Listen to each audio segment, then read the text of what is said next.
अब आइए जरा बात करते हैं देश में उस क्रांति की जो आज हर किसान की जबान पर है।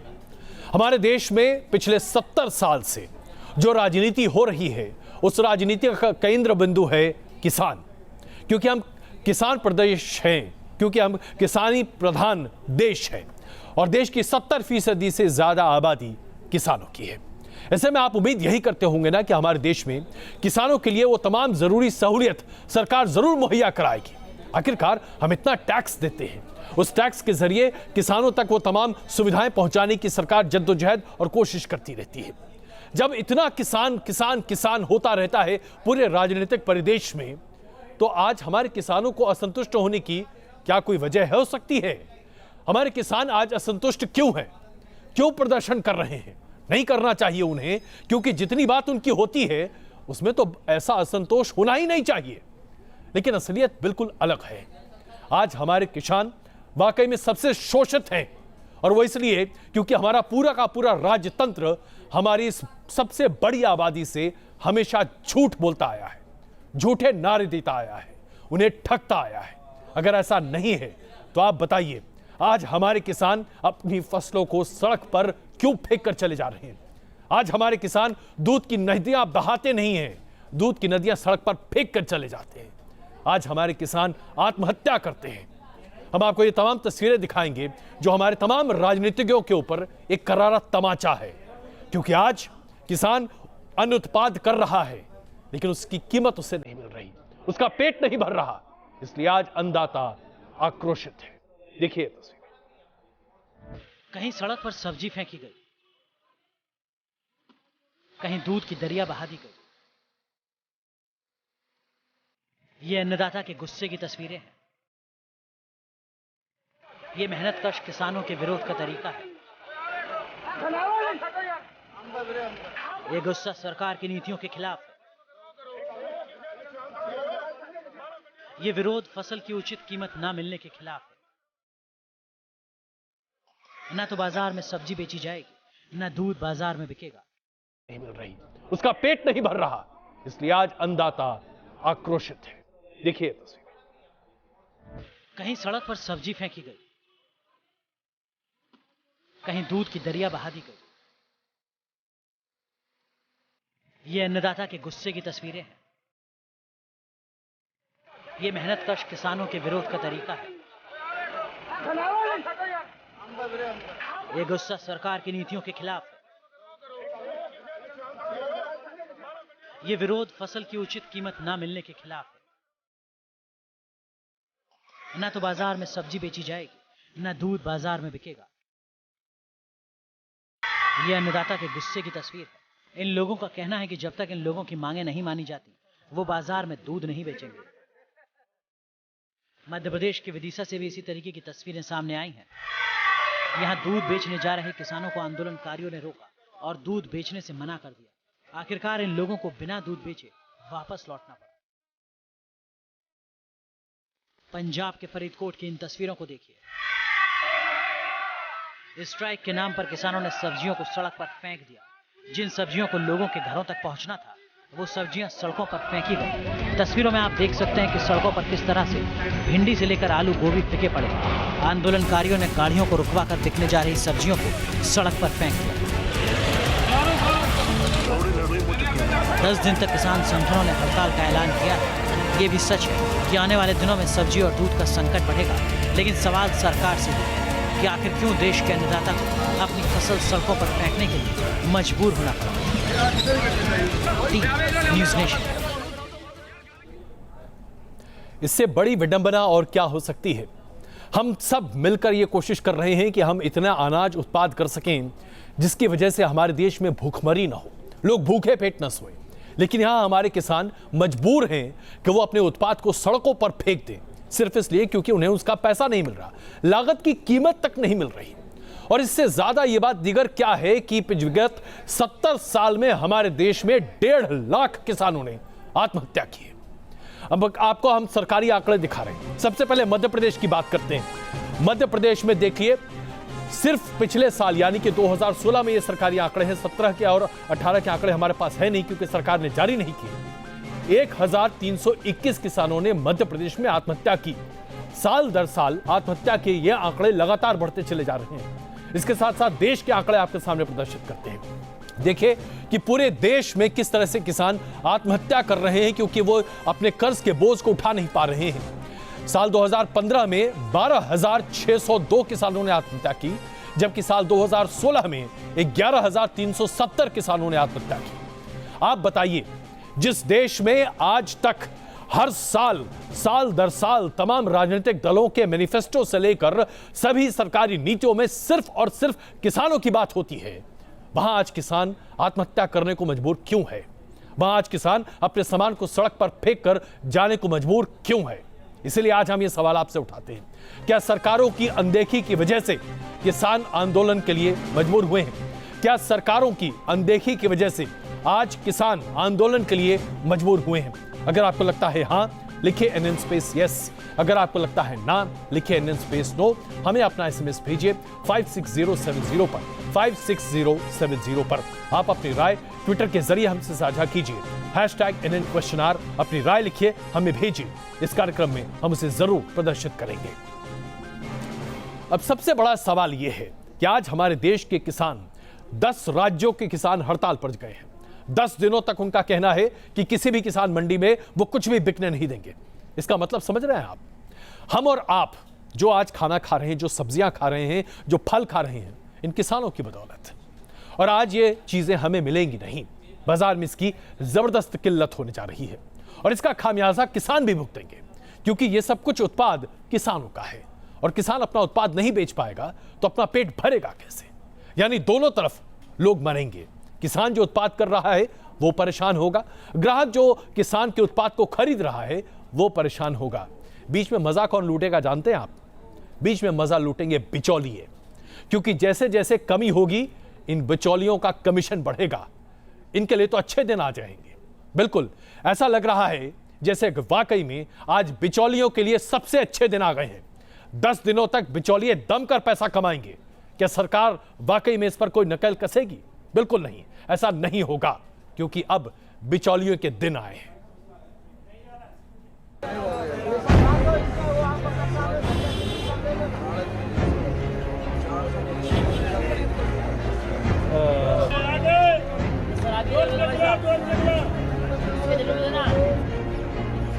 सब्जी मंडी में दिखने वाली हरी हरी सब्जियों को जी भर कर देख लीजिए।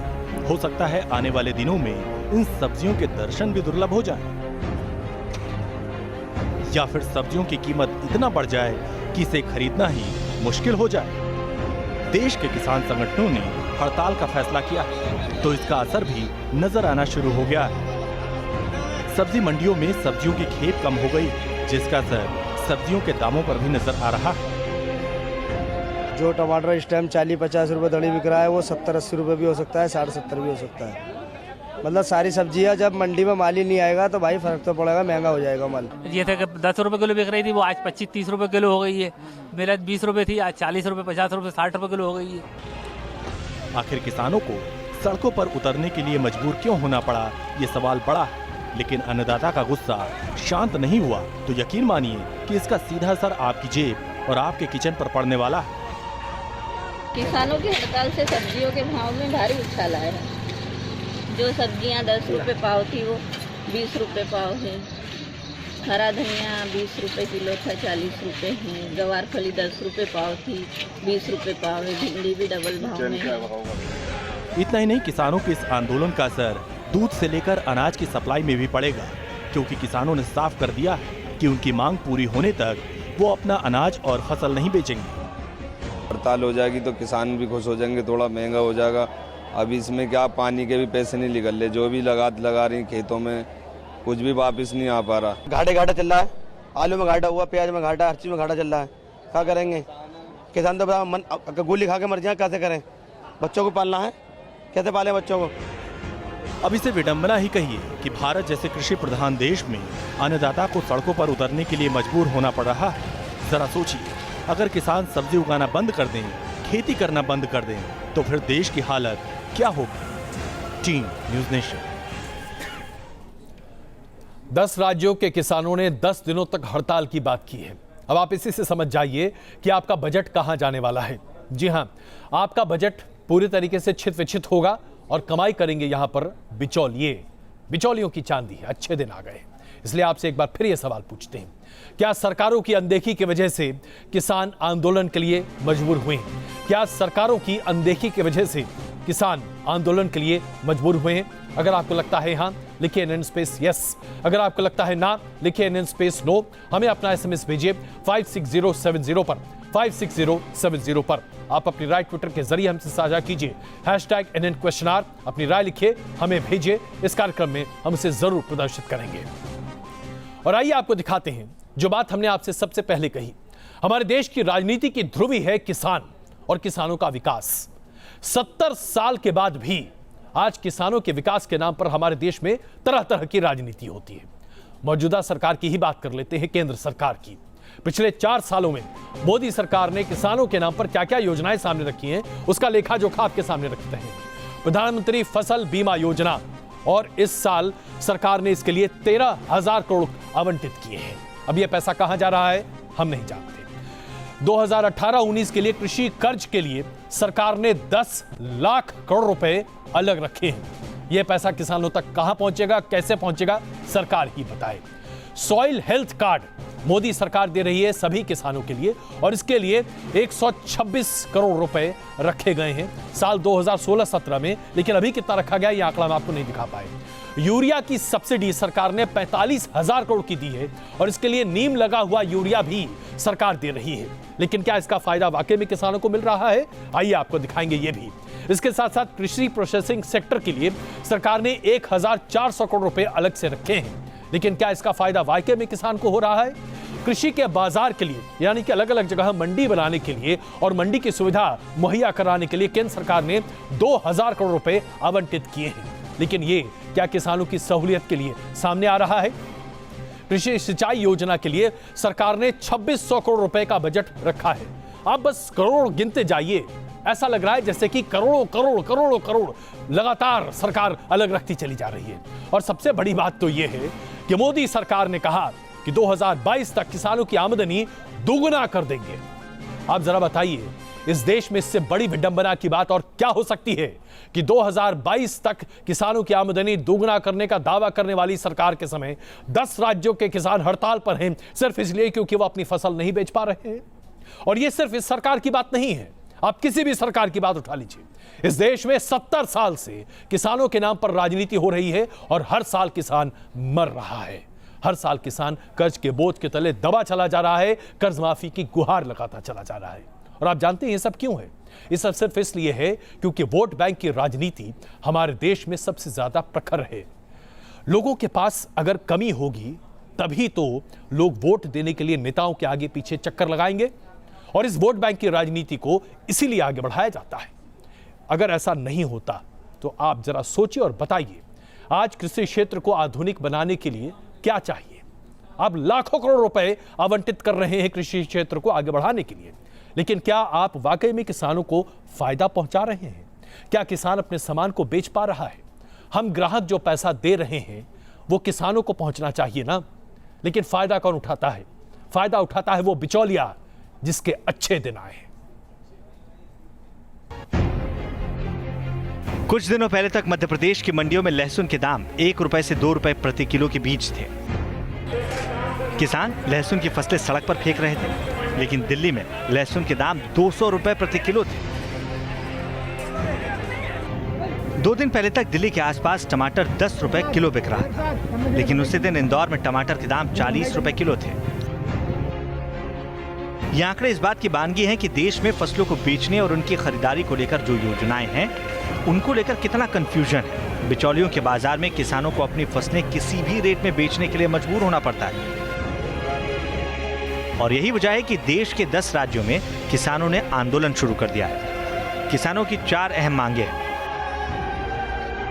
पहली मांग, फसल की लागत की 1.5 गुनी कीमत उन्हें मिले। दूसरी मांग, किसानों को कर्ज मुक्त किया जाए। तीसरी मांग, छोटे किसानों की एक आय निश्चित की जाए। जबकि चौथी मांग है कि फल, दूध, सब्जी को समर्थन मूल्य के दायरे में लाया जाए, 1.5 गुनी कीमत मिले। गरीब किसान केवल अपनी ओर देश के शासन का, सरकार का ध्यान आकर्षित कराना चाहते हैं। उसके लिए हमारा ये आंदोलन है, क्योंकि जनता परेशान ना हो। रमज़ान का महीना चल रहा है, माइनॉरिटी के बंधु परेशान ना हो, तो गांव के बाहर हम चौपाल लगाएंगे और वहीं पर दूध। देश का पेट भरने वाले किसान अपने लिए रोटी मांग रहा है, और ये सिर्फ अन्नदाता का संकट नहीं है, ये पूरे देश का संकट है। और सरकारों ने इस पर ध्यान नहीं दिया तो आंदोलन तेज भी हो सकता है, और इसका सबसे बड़ा असर मध्य प्रदेश के साथ साथ राजस्थान जैसे सूबों में पड़ सकता है। 1 से 4 जून तक गांव में युवाओं को संगठित किया जाएगा। 5 जून को धिक्कार दिवस मनाने की तैयारी है, जिसमें गांव में चौपाले होंगी और किसान विरोधी फैसलों पर चर्चा की जाएगी। 6 जून को श्रद्धांजलि सभा होगी, पिछले साल मारे गए किसानों को श्रद्धांजलि अर्पित की जाएगी। जबकि 8 जून से असहयोग दिवस मनाया जाएगा और 10 जून को भारत बंद की तैयारी है। देश का किसान अगर सड़क पर है तो क्यों है? ये वो सवाल है जिसका जवाब सब जानते हैं, लेकिन इलाज अब तक नहीं हो पाया।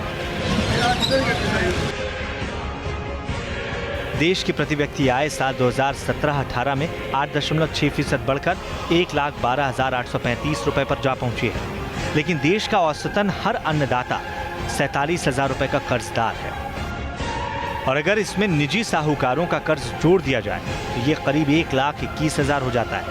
यानी देश का एक आदमी औसतन एक साल में जितना कमाता है, उससे ज्यादा किसान पर कर्ज है। किसानों की हालत देश में किसी से छिपी नहीं है।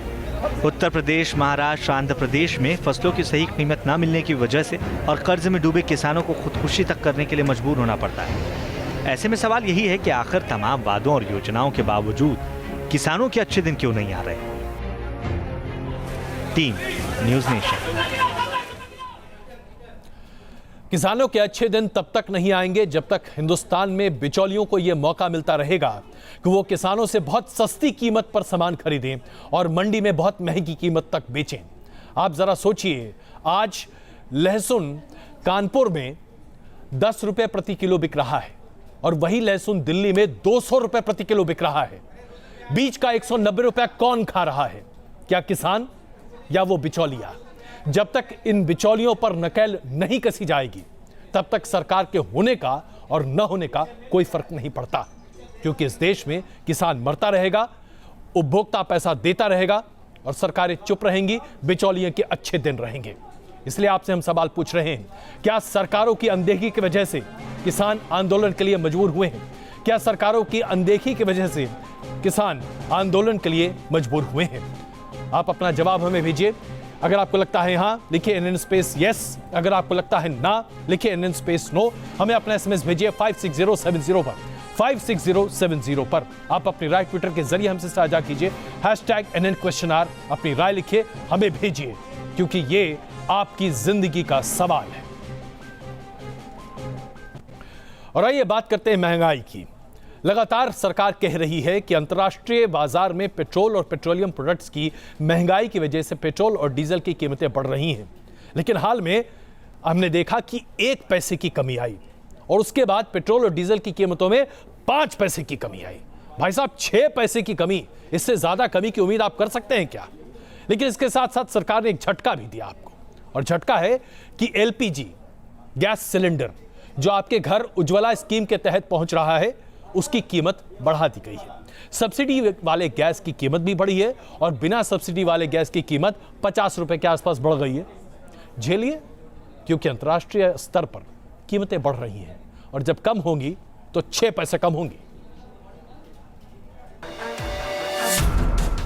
पहले पेट्रोल डीजल की मार, अब रसोई गैस पर प्रहार।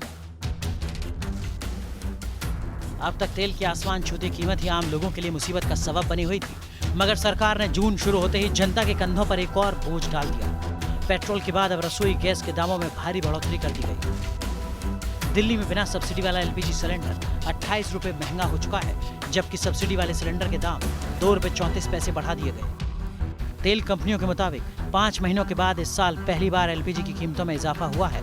अगर बिना सब्सिडी वाले सिलेंडर की बात करें तो दिल्ली में एलपीजी की कीमत मई में 650 रुपये थी, जबकि दाम बढ़ने के बाद अब ये 698 रुपये 50 पैसे हो चुकी है। वहीं कोलकाता में एलपीजी की कीमत 723 रुपये 50 पैसे थी, मुंबई में 671 रुपये 50 पैसे और चेन्नई में 712 रुपये 50 पैसे हो चुकी है। बिना सब्सिडी वाले सिलेंडर के दाम बढ़ने से 1 करोड़ से ज्यादा घरों पर महंगाई की मार पड़ रही है, क्योंकि आंकड़ों के मुताबिक करीब 1 करोड़ लोग सरकार की अपील पर अपनी सब्सिडी छोड़ चुके हैं। ऐसा नहीं है कि महंगाई की मार बिना सब्सिडी वाले गैस सिलेंडर इस्तेमाल करने वालों पर ही पड़ी है। सब्सिडी वाले सिलेंडर की कीमतों में भी मामूली ही सही बढ़ोतरी की गई है। सब्सिडी वाले सिलेंडर की कीमत 1 जून से दिल्ली में 491 रुपये से बढ़कर 493 रुपये 55 पैसे हो गई है। वहीं कोलकाता में एलपीजी के दाम 494 रुपये से बढ़कर 496 रुपये 65 पैसे हो चुके हैं। तो मुंबई की बात करें तो एलपीजी के दाम 488 रुपये 94 पैसे से बढ़कर 491 रुपये 31 पैसे हो चुके हैं, जबकि चेन्नई में 479 रुपये 42 पैसे की बजाय 481 रुपये 84 पैसे देने होंगे। 2018 में सरकार ने लगातार 5 महीने से बिना सब्सिडी वाले सिलेंडर के दाम घटा रही थी, जिससे लोगों को राहत थी, लेकिन 1 जून से अचानक कीमत में आई भारी वृद्धि से पेट्रोल डीजल का दंश झेल रही जनता पर महंगाई की दोहरी मार पड़ गई है। 31 तारीख को रात को बैठ के सोचते हैं कि क्या क्या सामान आएगा, किस तरह से हम मैनेज करेंगे पूरे घर का बजट। यहाँ तो सुबह मॉर्निंग पता चलता है कि जी गैस के रेट बढ़ गए। मिडिल क्लास वाले वैसे ही बहुत परेशान थे महंगाई से, अभी गैस सिलेंडर के रेट बढ़ने से वो और ज़्यादा परेशान हो चुके हैं। एलपीजी की कीमतों में बढ़ोतरी का असर सिर्फ आम लोगों की रसोई पर ही नहीं पड़ा है, बल्कि इसकी गाज होटलों और रेस्टोरेंट पर भी गिरी है, क्योंकि कमर्शियल सिलेंडर के दाम एक झटके में 77 रुपये महंगे हो गए हैं। कुछ दिनों में क्रूड ऑयल की कीमतों में नरमी देखी जा रही है, लेकिन इसका फायदा आम जनता तक नहीं पहुंच रहा है। तो अब सिलेंडर की मार के लिए आम आदमी तैयार हुआ है। जाहिर तौर पर लोगों की परेशानी काफी ज्यादा बढ़ चुकी है। वीडियो जर्नलिस्ट आरिफ खान के साथ सैयद आमिर हुसैन, न्यूज नेशन, दिल्ली। उत्तर प्रदेश में लोकसभा के उपचुनाव में भारतीय जनता पार्टी को एक बार फिर हार का सामना देखने को मिला कैराना में। ऐसे में 3 उपचुनाव हारने के बाद भारतीय जनता पार्टी के भीतर ही अब आवाज उठने लगी है। बहुत सारे नेता बीजेपी के आलाकमान को सबक भी देने लगे हैं और कुछ एक नेता तो सीधे मुख्यमंत्री योगी आदित्यनाथ को नसीहत ही नहीं दे रहे, बल्कि फेसबुक पर कविता लिखकर ये कह रहे हैं, जनाब कुछ तो समझिए। मोदी मन से पा गए राज, कर न सके जनता मन काज। संग संगठन हाथ लगाम, मुख्यमंत्री भी असहाय। जनता और विधायक त्रस्त, अधिकारी अध्यक्ष भी भ्रष्ट। उतर गई पटरी से रेल, फेल हुआ अधिकारी राज। समझदार को ये है इशारा, आगे है अधिकार तुम्हारा। ये वो कविता है जो कैराना में बीजेपी की हार का दर्द बयां करता है। ये वो पंक्तियां हैं जो नूरपुर में पराजय की वजह गिना रही हैं। बीजेपी हाईकमान तक ये आवाज पहुंचाने की कोशिश की है यूपी के बीजेपी विधायक श्याम प्रकाश ने। जनता और भाजपा के कार्यकर्ता दोनों त्रस्त रहे। गन्ना किसान भी वहां संतुष्ट थे सरकार से। यही प्रमुख कारण है जिनकी वजह से वहां भाजपा की पराजय हुई है। हालांकि कैराना और नूरपुर में हार पर संगठन मंथन करने में जुटी, लेकिन सोशल साइट पर श्याम प्रकाश की इस कविता ने सियासी गलियारों में हलचल मचा दी। गोरखपुर फूलपुर तो अहम था कि हम लोगों को अति उत्साह में हम लोग हार गए, लेकिन कैराना तो हम पूरी ताकत लगा के हार गए। समीकरण हमारे पक्ष में नहीं बना। तो अब आने वाले 2019 का समीकरण बनाने के लिए हम लोग उससे सीख लेकर के काम शुरू करने जा रहे हैं। दरअसल कैराना में बीजेपी उम्मीदवार मृगांका सिंह को आरएलडी उम्मीदवार तबस्सुम हसन ने 44,000 से ज्यादा वोटों से शिकस्त दी। तो बीजेपी से नूरपुर विधानसभा सीट समाजवादी पार्टी ने छीन ली। यही वजह है कि बीजेपी नेता कैराना और नूरपुर उपचुनाव में हार से पार्टी हाईकमान को सबक लेने की नसीहत दे रहे हैं। मैं समझता हूं कि यही है पार्टी के कार्यकर्ताओं के दिल में कि उनकी कदर होनी चाहिए। ये कॉर्पोरेट ऑफिस जैसे चलाना नहीं चाहिए। तो वो तो सुधारने की बात है, वो सुधर जाएंगे बहुत जल्दी। दरअसल गोरखपुर और फूलपुर उपचुनाव हारने के बाद बीजेपी के लिए कैराना की लड़ाई साख का सवाल बन गई थी। बीजेपी ने पूरा जोर भी लगाया, बावजूद इसके कैराना की सीट पार्टी बचा नहीं पाई। ऐसे में अब सवाल उन रणनीतिकारों पर उठ रहे हैं जिनको कैराना की जंग जीतने के लिए मैदान में उतारा गया था। Team News Nation. Uttar Pradesh के उप मुख्यमंत्री दिनेश शर्मा, जिनके मजबूत कंधों पर उत्तर प्रदेश का शिक्षा विभाग भी लगा हुआ है, उनका एक बयान अपने आप में बड़ा दिलचस्प है। उन्होंने कहा है कि सीता, जी हाँ, श्री राम की पत्नी सीता टेस्ट ट्यूब बेबी थी। अब ये बात उन्होंने कहां से किस शोध के आधार पर कही, उनके बेहतर तो कोई नहीं बता सकता। लेकिन अगर श्री राम की पत्नी सीता टेस्ट ट्यूब बेबी थी तो ये सवाल खड़े करता है कि उस वक्त वाकई में होता क्या था, क्योंकि हम तो अभी तक यही मानते आए हैं कि सीता दरअसल धरती मैया की बेटी थी। और अगर सीता धरती मैया की बेटी नहीं थी, टेस्ट ट्यूब बेबी थी, तो फिर तो बहुत सारे सवाल खड़े हो जाएंगे शर्मा जी। इसका जवाब आप या फिर आपकी हिंदुत्व ब्रिगेड दे पाएगी? हम हर टेक्नोलॉजी को कहीं ना कहीं कहते हैं। सीता जी का जन्म हुआ तो घड़े से हुआ, उस समय टेस्ट ट्यूब बेबी का कोई ना कोई प्रोजेक्ट रहा होगा उस प्रकार का। यूपी के डिप्टी सीएम दिनेश शर्मा का ये ज्ञान सुना आपने? वो पैगाम तो टेक्नोलॉजी पर दे रहे थे, लेकिन बात निकली तो टेस्ट ट्यूब तक पहुंची और उसी में जोड़ दिया माता सीता के जन्म का अध्याय। मथुरा में कार्यक्रम में सूबे के डिप्टी सीएम दिनेश शर्मा ने दावा किया कि माता सीता का जन्म घड़े के अंदर हुआ था। यानी साफ है कि रामायण काल में टेस्ट ट्यूब बेबी का कॉन्सेप्ट था। जो घड़ से हल चलाया जनक जी ने और उसके घड़े के अंदर से वो बेबी निकली, सीता जी बन गई। ये कोई ना कोई टेक्नोलॉजी जो आज का जो टेस्ट ट्यूब बेबी है कुछ रहा होगा। मैं क्यों कह रहा हूं इस चीज को? मैं इसलिए कह रहा हूं कि कौशल विकास की अपार संभावनाएं हमारे भारतवर्ष में थी। रामायण के जनक नगरी अध्यायों को दिनेश शर्मा ने इस तरह टेक्नोलॉजी की कसौटी पर परखा कि सवाल खड़े होने लगे। सियासी गलियारों में विपक्ष इसे आस्था से खिलवाड़ करार दे रहा और इसे उनकी दकियानुसी सोच बता रहे हैं। मुख्यमंत्री, ये लोग उत्तर प्रदेश को जो एक शिक्षा, एक विज्ञान की जरूरत है, वो बिल्कुल इसको समाप्त करने पर ही लगे हैं। अंधविश्वास को पैदा करते हैं और अंधविश्वास का फिर दुरुपयोग करते हैं, जनता की भावनाओं के साथ खिलवाड़ करते हैं। दिनेश शर्मा की ज्ञान की गंगा में सिर्फ रामायण की धारा नहीं, बल्कि वो महाभारत काल तक भी पहुंचे।